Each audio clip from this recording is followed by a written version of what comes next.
When the roar of the crowd finally softens to a hush and the dazzling lights of fame fade into memory, what remains in the heart of a legend?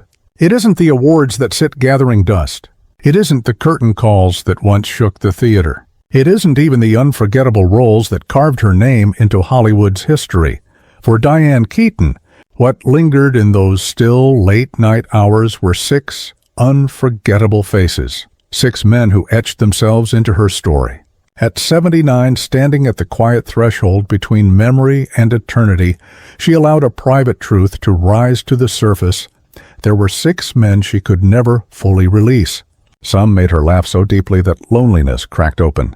Others left behind wounds that continued to pulse softly behind her radiant smile. Each name carried its own light, a spark, a bruise, an echo that endured long after the romance faded. Behind the hats, the wit, and the luminous grin was a woman who loved without hesitation, lost without protection, and learned too late that even legends can't escape heartbreak.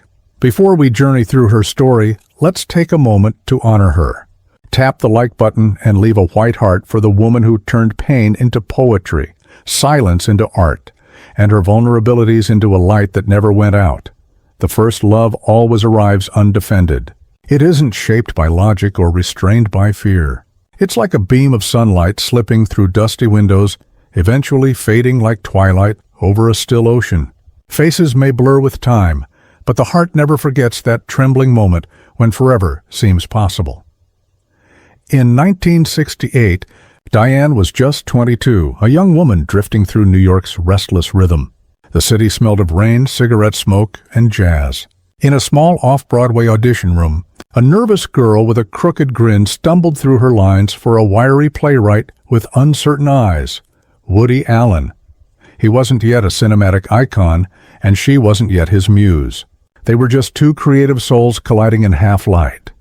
Something sparked, not romance yet, but recognition. He laughed at her mistakes. She laughed back. The air shifted. Rehearsals became rituals. Their shared laughter became their language. Her eccentric brilliance fascinated him. His sharp mind both intimidated and captivated her. Their connection spilled onto the screen. Play It Again, Sam, 1972, Sleeper, 1973, Love and Death, 1975. Each film pulsed with the heartbeat of their bond. He wrote with her in mind until she was no longer just acting. She became the living rhythm of his imagination. Then came 1977, Annie Hall. They spent countless nights rewriting scenes in his apartment. She'd drift to sleep on the couch while he typed into the early hours, the city's glow reflecting on the windows. When the film premiered, the laughter belonged to the world. But the quiet moments between the jokes, those belonged only to them. She was 32 when Annie Hall won 4 Academy Awards. Standing under the blinding lights on that stage, she scanned the crowd for him and saw only a flurry of flashbulbs. The film that made her immortal had quietly fractured her heart. Success arrived like a thief, offering everything while stealing the intimacy that once bound them. His world lived in ideas, hers in feelings. One night, their laughter simply stopped. The next morning, he handed her new pages. She smiled, but inside she felt him slipping away. He once told her, "I make movies for an audience of 1." She never forgot, because she was that one. It was both a gift and a wound, to be loved for what you inspire, not completely for who you are. Time moved forward. In 1993, at 47, she reunited with him for Manhattan Murder Mystery. The moment she stepped onto the set, 15 years melted away. One laugh, one glance, and their rhythm returned. "You still know the beats," he told her. She only smiled. Some things never fade. At home, she kept one of his old letters tucked away, yellowed, but never discarded. On quiet nights, she would watch their films alone, mouthing the lines they once crafted together. "He made me brave," she said later. No bitterness, just that tender ache reserved for first loves.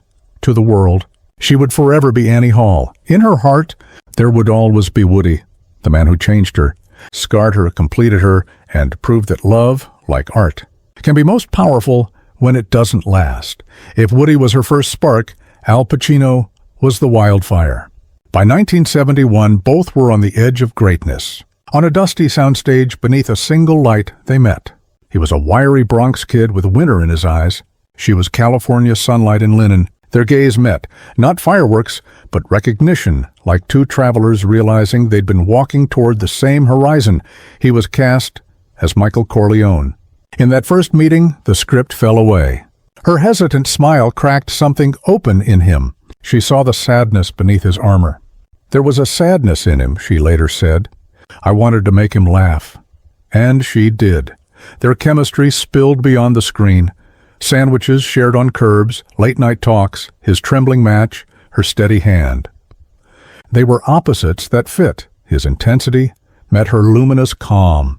When the camera rolled, their connection required no direction. Every look between Michael and Kay held something raw and real. The Godfather, 1972, catapulted them into stardom. Fame rose like golden dawn, flashbulbs, headlines, magazine covers. But behind the noise, they built a quiet sanctuary of poems, notes, and whispered calls. She hid love letters in his scripts. He left Polaroids on her pillow with lines from Neruda. Over the phone at night, she'd whisper, "Don't forget to eat," small words. Infinite meaning, but bright light casts long shadows. Distance crept in, schedules, oceans, unspoken fears. She longed for permanence. He feared it. I told him I wanted marriage, she recalled. He said love was enough. But forever can't survive on maybe. Their story ended softly in 1981. No fireworks, just rain against windows and the sound of zippers closing. I can't keep waiting for you to want all of me, she whispered. He stood frozen, watching her fade into the night. He broke my heart, she said later. He didn't mean to. Neither did. Their heartbreak bled into their art. Reds, 1981. Looking for Mr. Goodbar, 1977. Scarface, Scent of a Woman. In 1990, on The Godfather Part 3, the old rhythm flickered again. Glances too long, silences too full. I thought we'd find our way back, she admitted. But life isn't a movie. When asked if he regretted not marrying her, Pacino paused. Regret? He said softly. Every day. She was the one that got away and I let her. Their love didn't end. It transformed. Into art, into memory, into the soft ache behind their eyes. 9 years, from 1972 to 1981, long enough to build a world, too short to finish it. 2 years later came Warren Beatty. She was 35, radiant but weary. He was 43, brilliant, magnetic, unpredictable. They met on Reds, and their chemistry was thunderous. I couldn't tell where the movie ended and we began, she confessed. He challenged her, pushed her, pulled her apart, and pieced her back together again. But Warren wasn't looking for a partner. He was chasing perfection. She realized it in the editing room, watching him study the version of her he'd shaped. She loved him even as it drained her. By 1982, their romance ended quietly, not in heartbreak, but in exhaustion and gratitude. Warren didn't break my heart, she said. He reminded me it could still beat. Decades later, love arrived with softer edges. In 2003, at 57, she starred opposite Jack Nicholson in Something's Gotta Give. He was 66. Their chemistry wasn't a blaze. It was a steady warmth. He made me laugh until I forgot to be careful, she said. He called her one of the few who can still surprise me. It wasn't wild passion. It was tender, knowing, brave. That same year, she connected with Keanu Reeves, then 39, gentle, thoughtful, carrying quiet sorrows. He brought her tea, listened intently, held her hand a heartbeat too long. They didn't date. They didn't need to. Their bond was kindness, not possession.